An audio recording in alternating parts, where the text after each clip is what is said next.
Hello, I'm Sam Somerville, Chair of ISO TC 176 SC2 and convener of the project to revise ISO 9001. It's a pleasure to speak with you today about the ongoing revision of ISO 9001, the international standard for quality management system requirements. I'm delighted to be joined by my colleague Mike Bladen, a fellow quality management expert and an active contributor to the international standards community. As leaders and decision makers across key sectors, you understand that the world of business is evolving rapidly, driven by complex supply chains, rising expectations around ethics and sustainability, and the relentless pace of digital change. Today, I'll provide a high-level overview of the strategic intent behind the ISO 9001-2026 revision. We'll explore why these changes are needed, how the standard is shifting from a process-focused tool to a holistic governance framework, and why this matters for your organisation's future. Most importantly, I'll highlight how stronger internal governance, rooted in culture, ethics, and resilience, builds the trust and partnerships essential for world trade and sustainable growth, directly linking to this year's International World Standards Day theme of SDG 17, Partnerships for the Goals. Let's set the stage for a conversation about how ISO 9001-2026 can help you lead with purpose, build lasting partnerships, and drive meaningful progress in a changing world. Adopting a quality management system, also known as a QMS, is more than a compliance exercise. It's a strategic investment decision to improve an organisation's performance, build trust, and lay the foundation for sustainable business practices.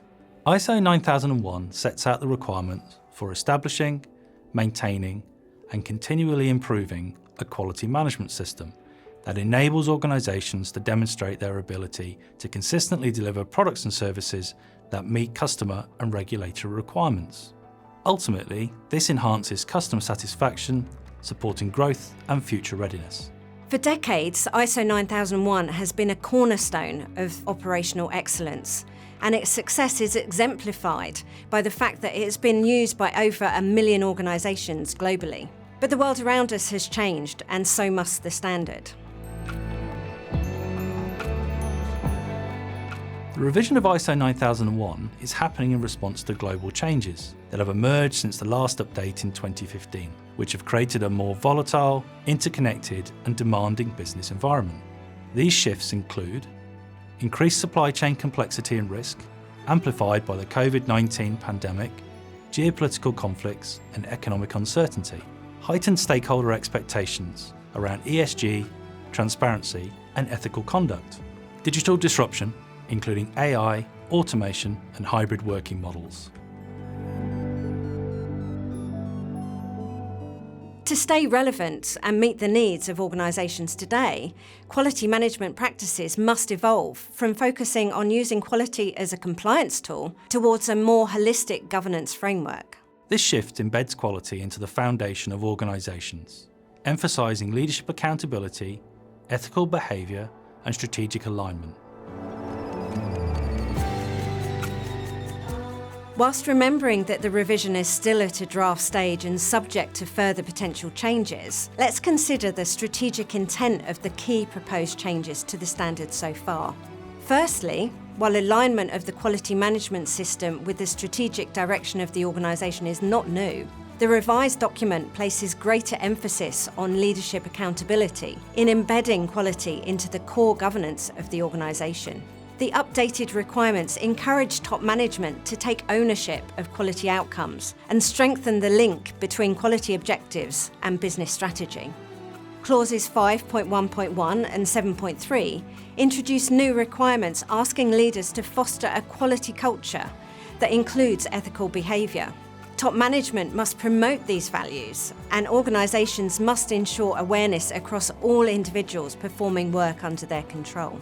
In other words, organisations are being asked not only to do it right, but also to do the right thing, shifting the focus from procedural conformity to values-driven leadership, supporting trust, transparency and accountability across the organisation.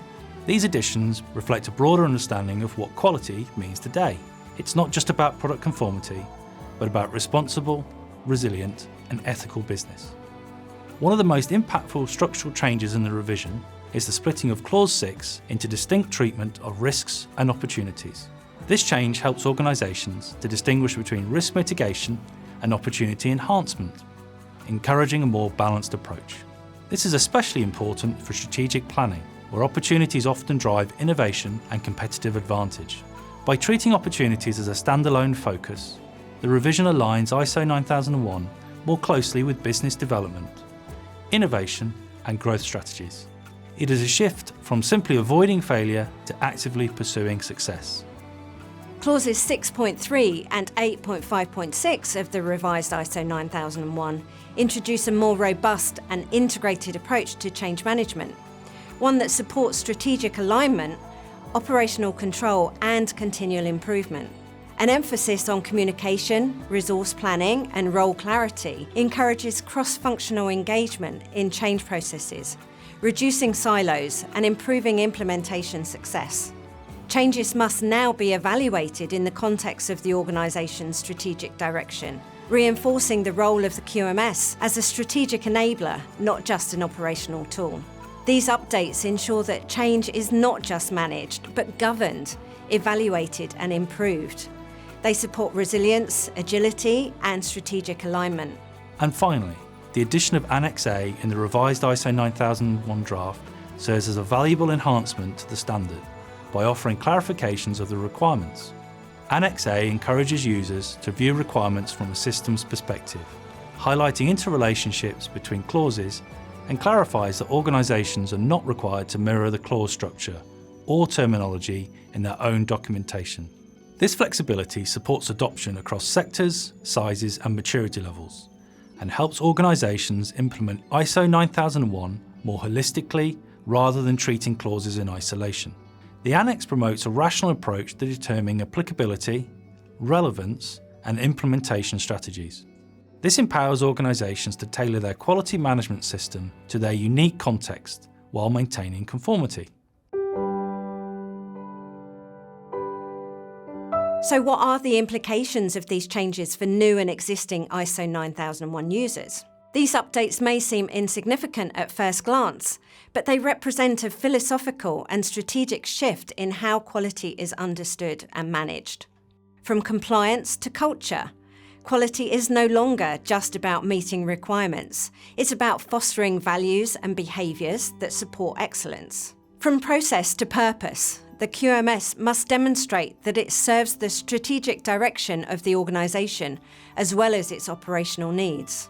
From static to adaptive, organisations are expected to be more responsive to external pressures, including the expectations of interested parties, climate change, and digital disruption. In the next decade, quality management will become more interdisciplinary, involving sustainability, ethics, and risk. More digitally integrated, leveraging data and automation, and more aligned with governance and strategic planning.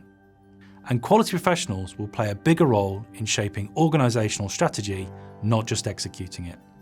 ISO 9001 will remain the core of effective quality management systems for organisations of all sizes, but its role will expand to become a framework for resilience, responsibility, and relevance in a complex world.